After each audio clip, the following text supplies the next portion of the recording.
अस्सलाम वालेकुम friends, welcome back to top Smarties drama serial Zabt, जिसकी आने वाली एपिसोड में हम देखेंगे कि आयला की ज़िंदगी का सबसे ज़्यादा बैड फेस शामी से मोहब्बत थी। एक ऐसे इंसान से मोहब्बत जो कि इंतहाई बुज़दिल है, जो कि आयला के लिए कोई स्टैंड ही नहीं ले पा रहा। अब तो माँ ने भी शामी को पकड़ लिया। जब दादी ने ये बताया कि शामी की शादी उसकी मर्जी से हुई है, तो माँ ने कह दिया कि तुम्हारे हलक से तुम्हारी ज़ुबान खींच लूँगी अगर दोबारा तुम्हारी जुबान से आयला का नाम भी सुना तो। अभी कोई रुखसती नहीं हो रही और मैं तुम्हारे मुंह से ऐसी कोई बात भी नहीं सुनना चाहती। तो बस शामी जो अपनी माँ से इतना डरता है, आयला के पास आ जाता है और कहता है कि इस बच्चे को हमेशा हमेशा के लिए इस दुनिया से भेज दो। जिस पर आयला ने कहा कि शामी, तुम अपने बच्चे के लिए कैसी बात कर रहे हो। अब शामी का कहना था कि जिसने आने से पहले ही हमारी ज़िंदगी में इतना हंगामा कर दिया तो वो आकर क्या करेगा। हमें ये बच्चा नहीं चाहिए, तुम इस बच्चे को बस ख़त्म कर दो। अब आयला बेचारी ये सब कैसे कर सकती है, तो इसका रास्ता भी शामी नहीं दिखाया कि तुम ऑन के साथ जाओ, डॉक्टर से मीटिंग करो और इस बच्चे को ख़त्म करवा दो।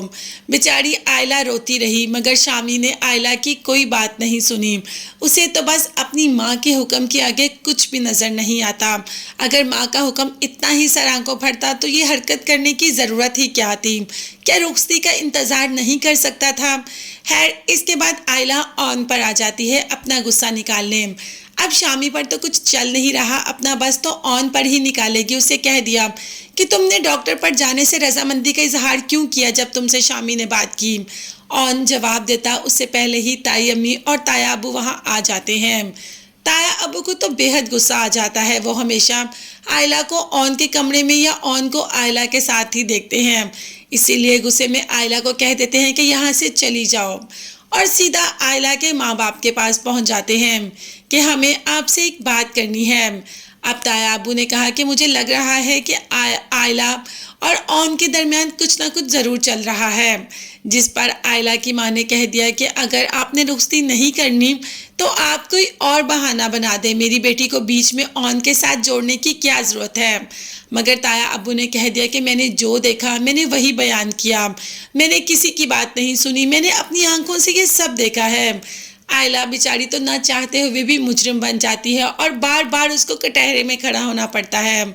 अभी तो उसकी ज़िंदगी का वो इम्तिहान बाकी है जिसकी हर लड़की तमन्ना करती है, माँ बनने की, और एहतशाम की वजह से उसे तो ये सुख भी नसीब नहीं हो रहा। दूसरे ही दिन चली जाती है ऑन के साथ बच्चे को ख़त्म करवाने के लिए। ऑन जो कि गाड़ी में बैठा होता है तो आयला से कहता है कि तुम यहाँ पर खुल के रो सकती हो। आयला बेचारी रोकर भी क्या करे, होना तो वही है जो हो रहा है, उसके बस में तो कुछ भी नहीं। खैर, ऑन ही उसको डॉक्टर पर ले जाता है। कितनी मुश्किल बात है ना कि अपनी ही मोहब्बत को अपने सामने इस हालत में देखना, किसी और के बच्चे की माँ देखना और फिर उसको ख़त्म करवाने के लिए आज जाना। खैर, आयला ने ये कदम तो उठा लिया। अब देखते हैं कि ये कदम कितनों की ज़िंदगियाँ ख़राब करेगा और कितनों की ज़िंदगियाँ आबाद करेगा। मगर तब तक के लिए चैनल को लाजमी सब्सक्राइब कर लीजिएगा, बेल आइकॉन भी प्रेस करें ताकि हर वीडियो आप तक बआसानी पहुँच सके। अपना बहुत ज़्यादा ख्याल रखिएगा। नेक्स्ट वीडियोज़ तक के लिए अल्लाह हाफिज़, bye bye and take care.